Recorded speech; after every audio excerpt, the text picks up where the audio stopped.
What's up, guys, and good morning. It is 10:59, so we are 1 minute away from the world premiere of the Harley Davidson 2024 lineup. I'm going to go ahead and pull up the website here that they're supposed to have it on. I don't know. It's always been kind of tough. I've done this since they started doing this in like 2021, I think it was 2020. And it's always been different of how you get to their actual video. So we will see how smooth this is getting to their 2024 video. I'm actually signed up for their emails and I haven't got an email yet from them. Oh, and now I did. Oh, no, that's actually an email from myself saying that I'm live. Good job, Sonny. What's up, Jay? How are you, man? As you guys come in, say hey. All right. Hey, I see something. Let's watch this. Everybody hear that?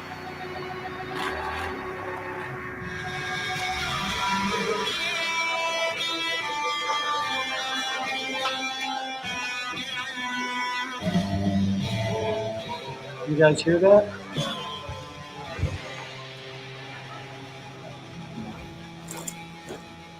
This is our American dream.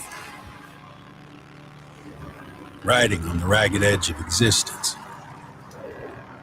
Boundless and free on highways and back roads that wander through the stunningly diverse country that we call home. The dream beckons us forward, whispering to us as we ride down unmarked roads. The places that once perched on the edges of our imaginations.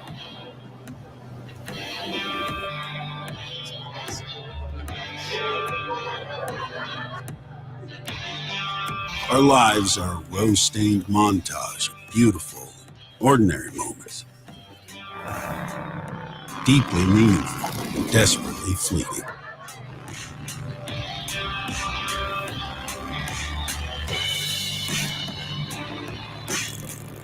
Our stories are not fairy tales or fiction, rather true and honest experiences, brought to life by our desire to chase down the American dream. From sunrise to sunset, from sea to shining sea. To each of us, the dream is different and distinct, but it has a common purpose: to show us what might be, to pull back the veil of the ordinary, to reveal something extraordinary, to take us to all those places we have not yet been. To show us we can do more, see more, feel more, be more.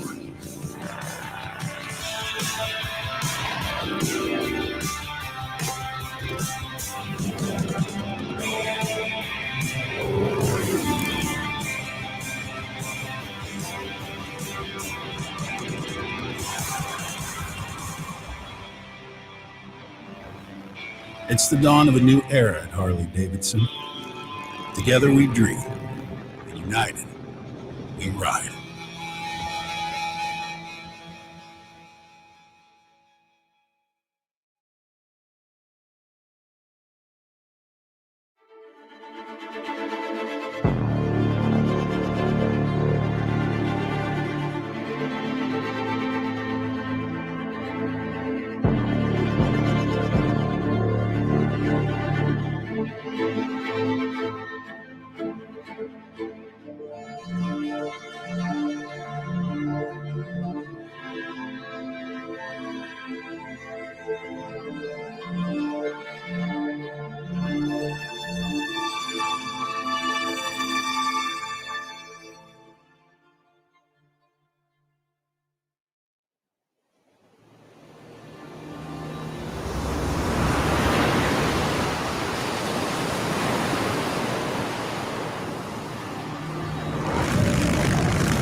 When I ride a motorcycle, I get very emotional. especially when I go to national parks, because it was something that me and my dad would always do, even as a little girl. I miss him. Most people ride to escape. I ride to connect, to discover and find. I ride towards something, always, never away. I think the best way to experience nature is on a Harley Davidson. It's a way to connect people back with the land and back with what America really is. It's vast, and it makes you feel small, and it humbles you because the trees are so big and so dense. To be able to be up here with Mike, it's an amazing thing to come and share something so beautiful with someone I love. There's parts of this country that I've dreamed of riding before, and this is one of them. To travel to these places that you only have visited in your mind. Beautiful place to ride. Is an incredible thing.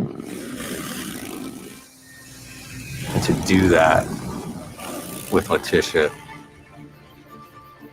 is unbelievable.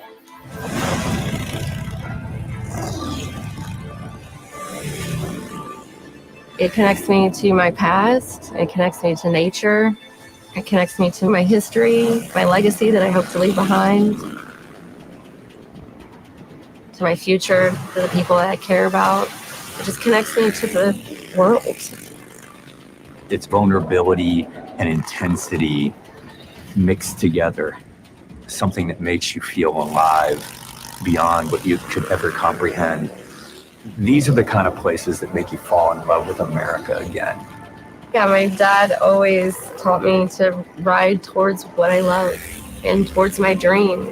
He told me to ride towards my passion. Full throttle, no looking back. That's what I've been riding towards every day since he told me that.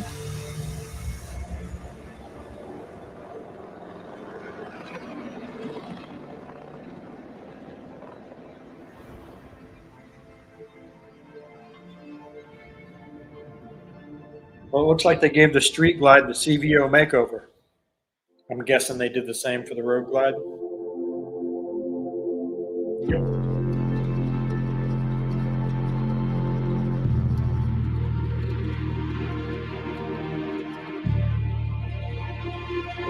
That huge screen, all digital pages.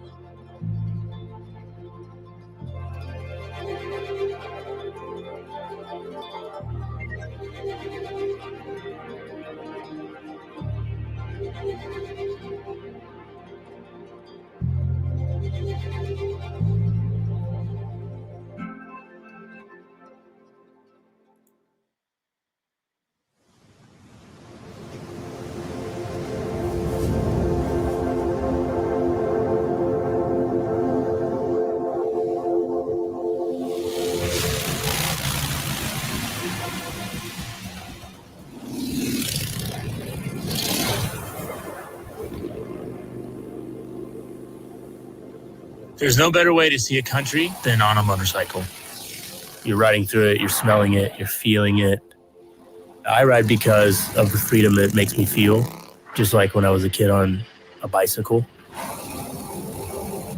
The outdoors, the wind, the sun on your skin, and that's what keeps me getting back on the bike, to feel that freedom. You get to see such a unique landscape. Pretty special. Growing up, I was always with my dad. I was fishing, boating, riding. I grew up Saigon, which is, bicycle, motorcycle, just a way of life there.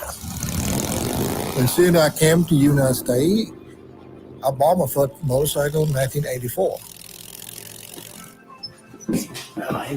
Growing up, I think it's natural. You want to do everything your dad does. Started with the hunting, then fishing, working on cars. And then he gets his motorcycle. And you're like, oh, I want to ride this thing. And I know I'm 15 and I can't, but I still borrow it. He brought it back in one piece, and that's how I learned. He's really good. as soon as I turned 16, I get my motorcycle's license, and then we're back to doing things together again, riding motorcycles together for fun, just like we would do fishing or hunting. That's like I grow the tree, now the tree have fruit. And now he's better than me. When I was a kid, my dad would say I'm his shadow. And now with Rumi, my son, he's exactly my shadow too. And so as I'm getting older, I'm like, wow, this is a really special thing to see my grandpa and then my dad and me have this generational, beautiful dad relationship. Seeing Corey right in front of me, leading me, make me so happy. Seeing my dad behind me, it just brings me back to childhood. It's just such a special thing to see him supporting me. And then one day, me be behind Rumi, teaching him how to ride, riding with him, and then him getting better, and then carrying over that tradition.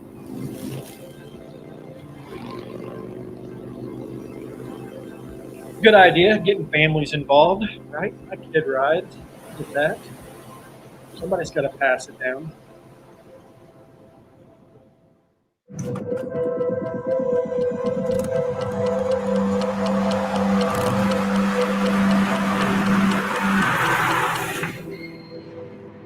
"25 years ago, Harley Davidson Custom Vehicle Operations was born out of the desire to create the ultimate factory custom motorcycle. Over the years, the boundaries got pushed further and further. The best paint, the best performance, the best audio, and each bike really seemed to have outdone the one that came before it. Today, CVO truly represents the pinnacle of Harley-Davidson design, Harley-Davidson craftsmanship, innovation, and performance. In 2023, we really broke the mold. We introduced 2 entirely new models into the CVO portfolio with a completely reimagined Street Glide and Road Glide. Every surface of these bikes was just entirely new. Introducing signature LED lighting that's seamlessly integrated with the lines of the redesigned Batwing and Shark Nose fairings. And all the bodywork was redesigned using computational fluid dynamics for optimal aerodynamic performance and enhanced rider comfort. We introduced the 121 Milwaukee 8 VVT engine. These bikes were now equipped with the highest displacement motors ever to ship in a stock Harley-Davidson touring motorcycle. And both bikes included fully adjustable inverted forks in the front and adjustable shocks in the rear that increase travel to 3 inches, which really significantly improves rider comfort and enhances the handling of the bikes. The crown jewel was the introduction of this new 12.3-inch touchscreen color TFT display. It's the largest of any touring motorcycle on the market. It's powered by Skyline OS, and these displays bring to life a suite of connected infotainment features that really enhance the riding experience. So this year, for the 25th anniversary of CVO, we are revealing 4 new models. Street Glide and Road Glide CVO models. CVO Pan America, first time we brought Pan America into the family. The star of the show for a lot of folks is the CVO Road Glide ST, our ultimate performance bagger.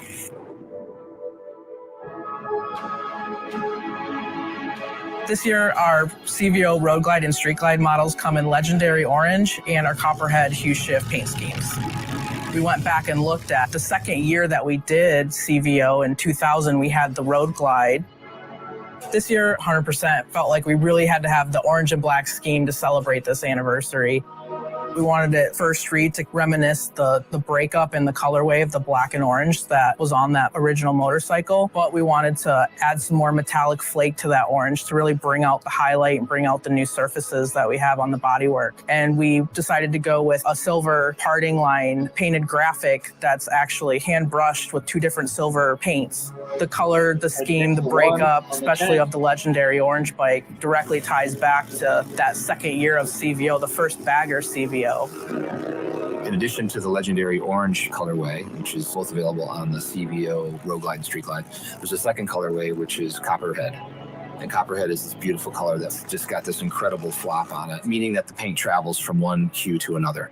It pairs super nice with the scorched chrome finishes to create this really handcrafted, curated palette of a motorcycle for the riders.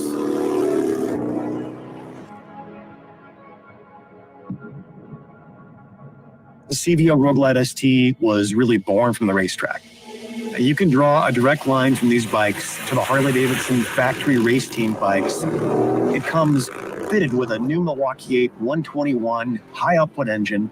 It's tuned for even more horsepower and more torque, and equipped with a high performance camshaft, performance air intake, a 5,900 RPM redline.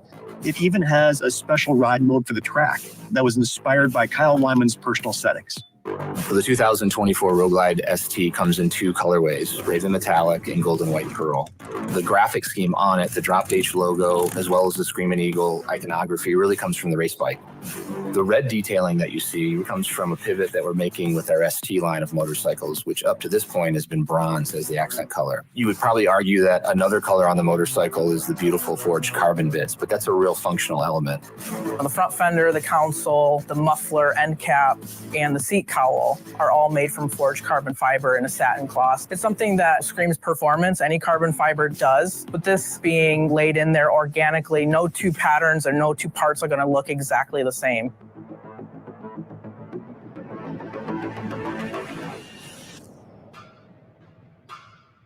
I think 10, 15 years ago, somebody had said, in the future, there's going to be an Harley-Davidson adventure bike.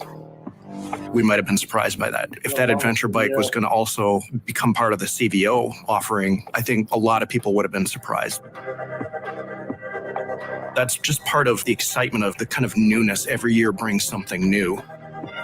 We noticed since we released Pan America that people are customizing Pan Americas. It's the only adventure bike that I've ever seen that gets fully customized the way they're getting customized, which is a testament to our customer and to our brand. And I think it really says a lot about the people that choose to ride our adventure bike. They are as passionate about the adventure and the functionality of the motorcycle as they are the customization, which you just don't see with any other adventure bike. With the CVO Pan America, we've taken our incredibly capable adventure touring motorcycle and enhanced it, doing some things that really only Harley-Davidson can do with an adventure bike. It comes equipped with rugged aluminum top case and side cases with the Screaming Eagle quick shifter, a muffler guard, a skid plate, a radiator shield, and auxiliary LED lighting. It's got the lowered adventure windshield and heated grips, and a toolkit designed specifically for the Pan America. Really, truly is the ultimate adventure bike from Harley-Davidson.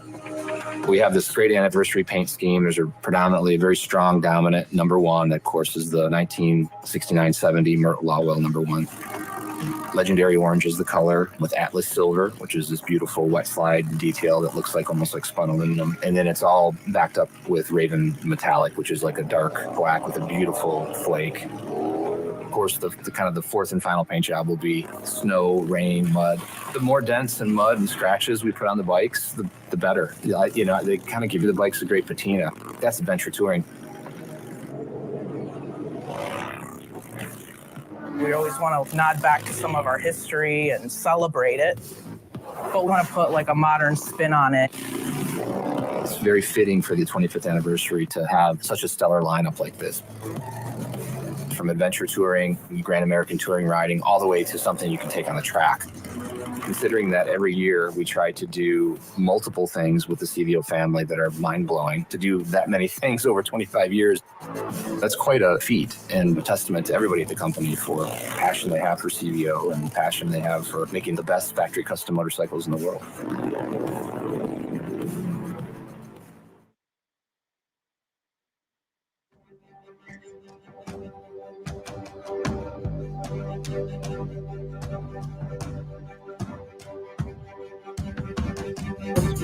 Paint job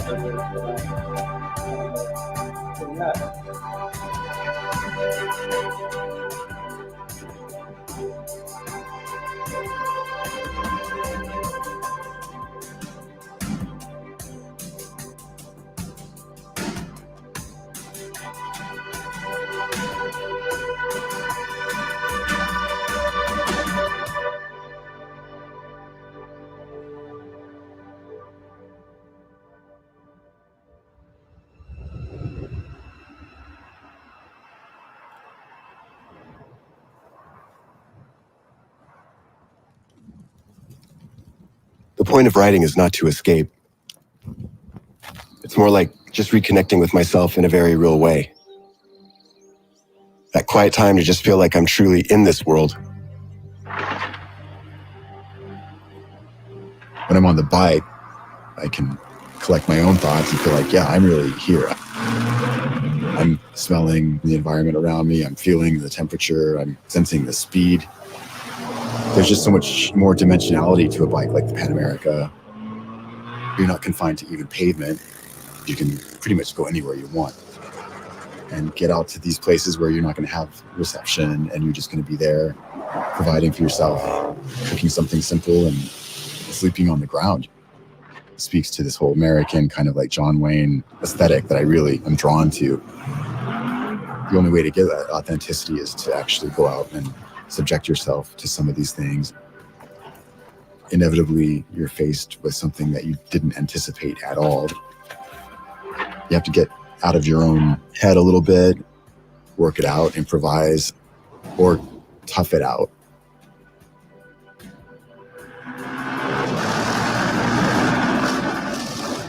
If you're on the dirt, you're standing. And when I'm standing like that, I feel so like weightless and comfortable.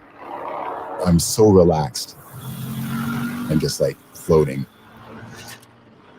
The individual components of the bike have a lot of Harley Davidson DNA, but they still have this very honest design language. And that's what really appeals to me.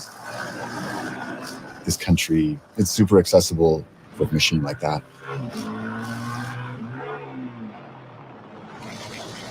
I still want to be able to challenge myself and go out there and do stuff that makes me grow as a person, builds character, and not just live your life in a manner that you look back on in 20 years and you just feel like, whatever, I got a good job, I took care of my family, but I don't really have any stories to tell. Looking back, I feel like I accomplished something, I did something, I had to kind of overcome this or that challenge. I want that, I seek that. That's part, for me, of being alive and like being a part of the world.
Hey, the end.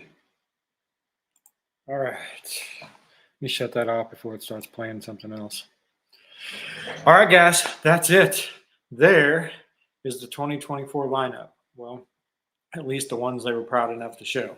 So we've got, looks like the Road Glide and Street Glide basically got the CVO makeover from last year. So the fairings have changed, the body have changed. They are running the 117 versus the CVO, I think, has the 121 in it. The CVO paint job, I thought the Eagle was cool. I like the one as well.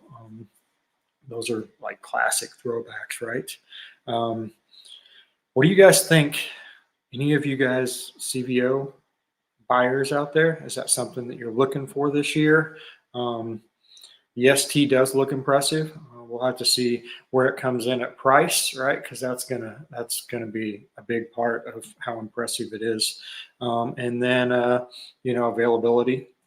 Is it going to be rare? And then what's going to be the price difference from the actual MSRP to what you can actually buy it at the dealership for, right? Because a lot of the dealers, add that extra to it.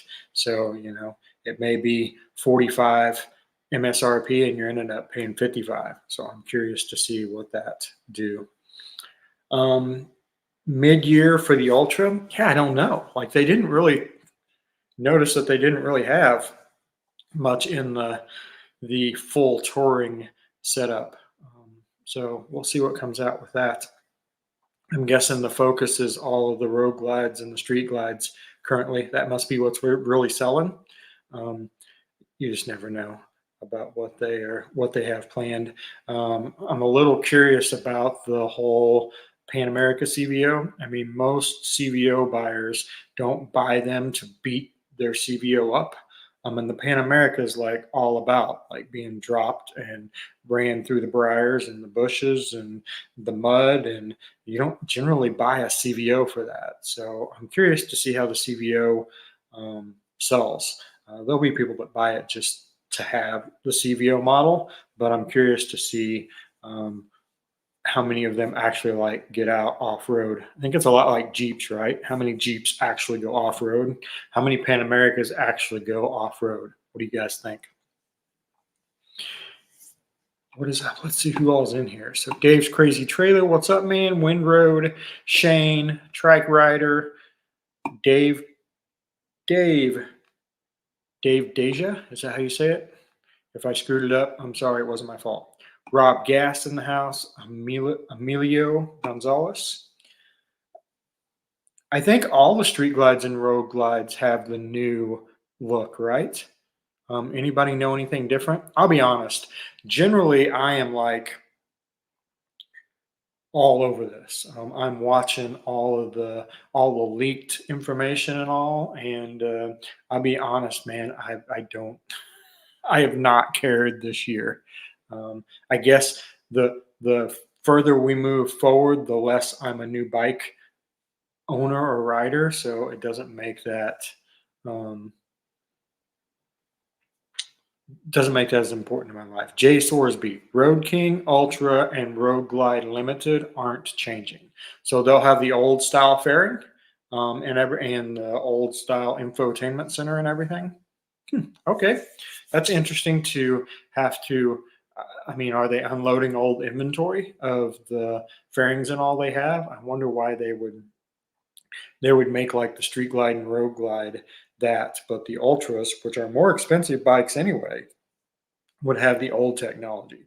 And then my other question is, why would you go buy an Ultra or Road Glide Limited with the old stuff if you know that here in the next year or two, they're going to be switching to the new stuff? Unless you just like the old stuff, why would you spend the money now just to get? It's kind of like the CVO that came out last year. So they had the 120th anniversary CVO, which was the old style. And then they released the new style in the same year. And I saw a lot of those 120th anniversaries sitting on showroom floors, because why would you buy the old CVO when you could get the new CVO with all the newest technology, the bigger motor, all that? So I don't know. As a consumer, I don't get that. I don't know why I would buy an Ultra or Road Glide Limited, knowing that it doesn't have the newest, latest, greatest technology. Does that make sense to you guys? Anyway, Ginger, ready for some warm, dry weather in Georgia so you can ride. I get that. So here's what I was reading. Jay said the Road King Ultra and Road Glide Limited aren't changing. So, okay. Like I said, I generally keep way up on this stuff because I really used to eat, breathe, live Harley Davidson motorcycles. I don't know. The past few years they've let me down, so I've done less of that. But I still love seeing the new stuff coming out. I sometimes try to figure out what they're thinking versus what I'm thinking. But I mean, they're $1 billion company. I'm just a peon, so what do I know? Anyway, continuing on down here. Jay said, I'm betting it's the trunk. The non-trunk bikes got the new body. Okay, that very well could be. So, do you think they'll have a trunk available for the Street Glide and the Road Glide at some point this year? Because, I mean, if I were buying and I wanted an Ultra, I would just buy the Road Glide or the Street Glide, and then I would put the other stuff on it because, like I said, who wants the old technology? Road King's the stepchild of the touring class, right? I agree. They got the shaft. I like the Road King. It's more bare minimum. The stereo, all the screens, all that's gone. But, that's not what everybody else likes. So, right. Shane, there are so many 2023 CVOs sitting in the dealerships. I agree. I've seen quite a few. So, a lot of that could be the economy, right? Because the economy sucks. We're in an election year to top all of that off. So interest rates are high. There's 1,000 reasons why bikes aren't selling. And then you throw in the fact that they did all the transitioning this year. They had the big recall for the bikes getting the death wobble, the new CVOs. I'm assuming they've got that fixed. Again, I would have known this 2 years ago, but I don't care. Okay, Dave said he's seen the new Road Glide CVO with the trunk on it in Sturgis. Jim, I got the new pamphlet sales brochure, gave it a quick glance. I haven't gotten it yet. I usually get that stuff in the mail. The funny thing is, I still haven't got an email from them telling me that announcing the new models. Like I signed up for their email so that I would get notified when the interest rates are. The interest rates are high. So, I mean, if you're going to drop 40 to 50 grand on a bike, most people are going to finance that. So now you're talking, 40 to 50 grand with a high interest rate. That sucks. What do we got here? Trike Rider said, in the economic environment, who's got 54,000 for a bike? That's true. People don't have a home.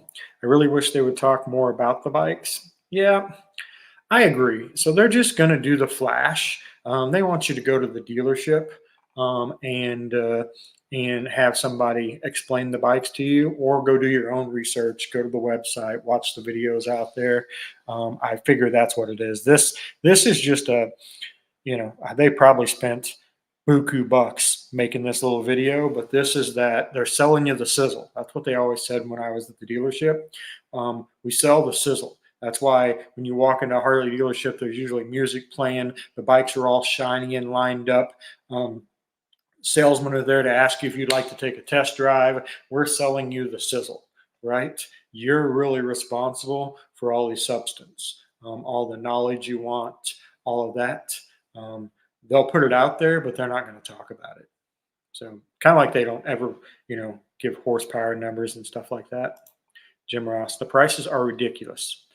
I haven't even looked at the prices for 2024s yet, but 2023 was. So yeah, I'm going to do a video on this. So I've been doing some comparisons, like in pricing from like the 90s on across the board, Ford, Chevy, Harley compared to the pricing now. Has anybody ever sat down and like measured that? Like what percentage motorcycles went up compared to cars and trucks? I'm really interested in that. So I'm going to sit down and do that one day. Yeah, when I get time. From Cycle Trader Motorcycle Nationwide with your 2023 matching keywords, Harley Davidson. What's video? Okay, 3,582. Okay. Two Lane Life had the new CVOs with tour packs. All right, good to know. Doc in Indiana, what's up, buddy? The new could provide a lower rates on the CVO, but they haven't ran a special for them, right?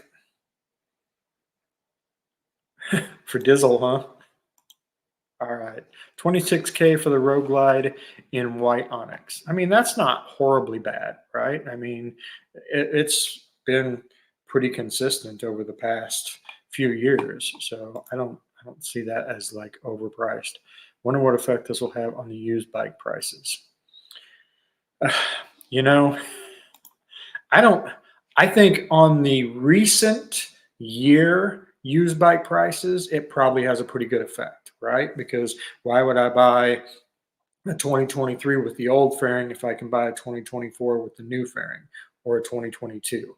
So I think it has the effect on those years leading up to it, but I don't know that it has any effect on the stuff that's, you know, pre Milwaukee 8. A low interest rate, they usually have the dealerships buy down that rate, and that's why you'll see the at select dealerships. Right. That's a whole game, right? They'll offer XYZ, and then you have to qualify for it, and then it's not on that bike, or you know, it's not with this program. It's all a game, guys. From the moment you walk in the dealership, it is a game. They have a whole plan of attack, and you know, they have all of their ways to combat anything that you basically come up with. Even to the point, if you're going to get your own financing, but it's a Saturday and you can't get your financing till Monday, they will suggest that you finance it through Harley Davidson. Then you go to your bank, get a check, and pay off Harley Davidson because they make money doing that. So it's all a game, right? They're doing it to benefit themselves. That's their job. That's their business. Can't see the off-road with the camouflage paint. When you do that comparison, do bigger trucks. I'm assuming that's bigger, not bugger at the same time. 3/4 and 1-ton trucks have skyrocketed in the last 4 years. I bought mine before COVID. I will. That's kind of what I was going to do. Like I figured maybe the F series trucks would be a good one to do that with.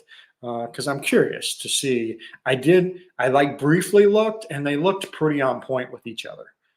So I'm curious to like really get in the numbers and see, but I thought that'd be a good comparison. Yeah, I don't know. Good question, Salty. I do not know enough about these Milwaukee 8s to answer that. Most of the country now is the time to buy a used bike with snow on the ground. That's true, especially if you're buying it from a personal buyer. 1-ton trucks are over 100K. Yeah, it's ridiculous. And that's kind of where I go when people are like, you know, motorcycle prices are outrageous. Have you priced cars and trucks?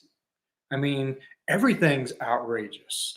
I don't feel like Harley Davidson has went like way above everybody else in the price increases. I feel like they're probably on point with Ford, Chevy, Toyota, all of them, right? Everything is expensive. Eggs, tomatoes, groceries, you name it. What do we got here?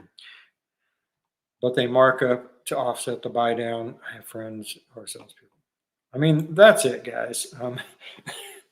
Most of the time, the dealership's getting to the numbers they want one way or another. So if you want X for your bike, and you're clear with that, then they just add it in somewhere else, right? And they make the numbers look like you got X for your bike.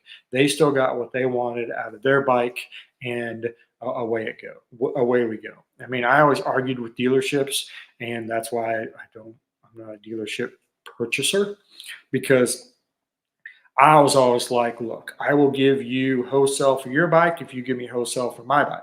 I will give you retail for your bike. You give me retail for my bike.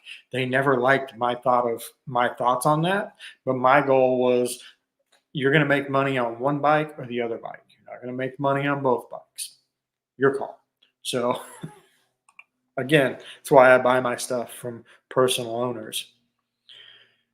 Trike Rider. My 2018 Ram 3500 is now worth more than I paid for it new. Exactly. So you don't. Now that's one thing you don't see with the motorcycles. I don't think they're actually going up more than what they were new. But trucks are more. What do I want to say? They're more a necessity, more of a workhorse than motorcycles. Somebody got mad at me the other day for saying this, but motorcycles are a luxury. I don't care how you look at it. And this guy got all bent out of shape. Well, I use mine to go to work. You can use a car to go to work.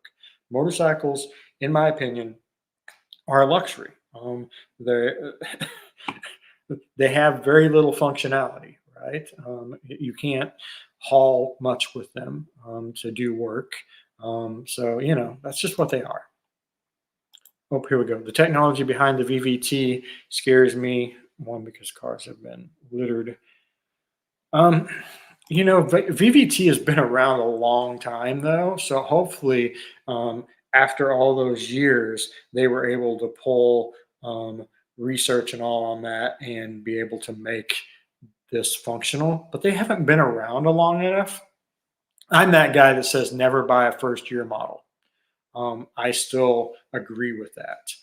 I don't think we have seen everything that we are going to see with the 2023 CVOs they released, and maybe that's why they released them in mid-year with a short run so they could test out and see what all issues they have.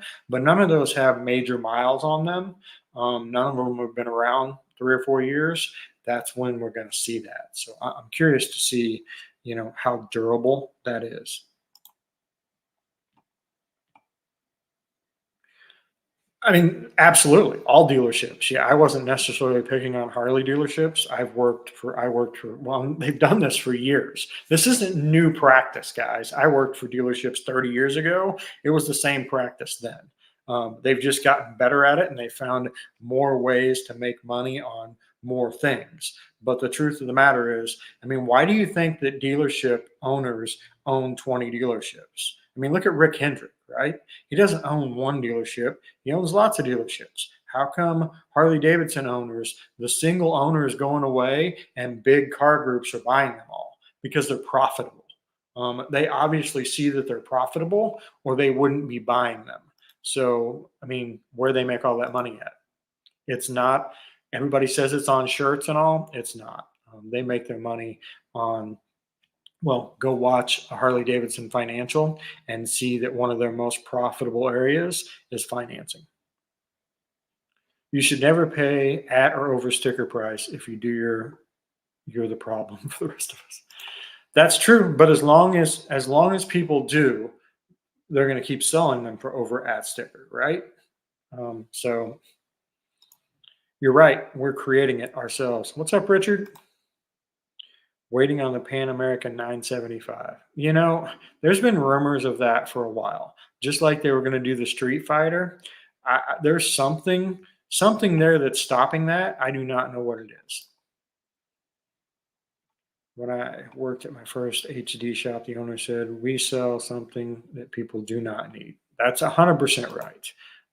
People do not need a motorcycle. They may mentally think, I really need a motorcycle, but the fact of the matter is they could live their entire lives without a motorcycle and live just fine. It's harder to do that without a car, without a pickup, without many things. But the one, motorcycle, boat, those things are not necessities. You're correct on those numbers. Dealerships are overstocked with CVOs. I agree.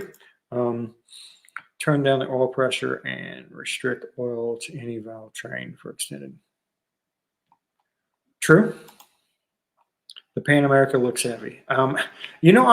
I'll have to look it up. I don't know that it's any heavier than it originally was. So what did they say they added? A shield for the exhaust, a skid shield, and then of course the luggage. But anybody that owns a Pan America has luggage on it, right? Because you're going off road with it. At least everybody I've known that owned it. Most of the ones I know that owned it, they're talking about them customizing them. Yes, they went and put a skid plate on it to protect the bike. I mean, guys, these bikes are meant to be like beat up. So of course they're doing that. Although I haven't seen stuff highly customized, kind of like they're talking about, everybody's customizing. I think everybody's just taking the plain Pan America and putting the stuff on it that makes sense to do with it what they're planning on doing. Does that make sense? It's kind of like you buy the new Street Glide and then you go get, suspension, seat, all the stuff that the stock bikes suck with. It's the same situation. Did they come out with a new Fat Boy? I mean, just a normal Fat Boy, wide tire. There's nothing new or spectacular with the Fat Boy. The business model is always the same. That's it. 100% Shane. You're right. It is. It's always the same. CVO Pan America is 659 pounds. What was it pre-CVO? So what was just the standard? Or you can even look this year. What is the standard versus the CVO weight-wise? How much weight did they add to it to make it a CVO? I mean, the paint, that's the best looking paint job I have seen on a Pan America. The Pan Americas struggle with their ugliness. That paint looked pretty sharp to me. So I'm curious if everybody else thinks that way too. Who we got? Bill, what's up? Have you dug yourself out of the snow yet? Like, he's in New York, guys, and he's been sending us pictures of lots and lots of snow. David, what's up? How are you? Flora, hello. Anyway, guys, that's it for the day. I just wanted to, I've done this since they originally started doing all these videos, and 569 pounds CVO special. Okay.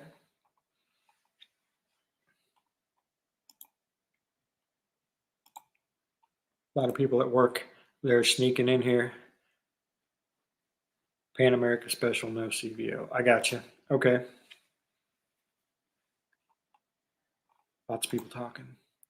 They detuned and added ballast to the Street Glides to limit speed to 100 mile per hour. Is the heavy road glide faster? Interesting. All right, guys. I think that's it for today. I got to get back to work. And I guess I shouldn't complain about a little rain. Right? I've been complaining because it's been in the 40s and 50s here in Florida while they're buried in snow. So I guess I can't complain. It's going to be in the 80s this week, so I'm happy with that. Irish Bob's sister. Thank you, guys. It's been fun. Thank you guys so much for joining me. Like I said, since they started doing these release videos every year, I've done a live. And this year I almost forgot about it, thanks to Windroad last night for reminding me, are you going to do one? So I did it. It was interesting, right? At least the motor company is not being stagnant, right? They're doing some stuff to move forward. That's changing, the fairings, the technology, the motors. At least they're changing stuff and not just counting on people buying all the old stuff. Hope they would do something with the Softail. It's beat out 40 this year. They did. So like 3 years ago, and was it 17? 2017, 2018, the Softail frame completely changed. So they changed the Softail frame from the dual shocks underneath the bottom of the frame to a spring on the backbone of the frame. So it's completely changed. So it's only been about want to say 5 years or so since that change happened. So they have changed it, but I would like to see, I miss like the CVO Fat Boys and all. They did them in 2005, 2006. I feel like they're about due to do that. Any CVOs in the Softail line. But the truth of the matter is, everybody's focus is all on baggers. So from a business standpoint, right, it makes sense to focus all your energy on the stuff that everybody wants to buy. So I get that. All right, guys, I am off of here. Thank you again for hanging out with me, and we'll see you guys later.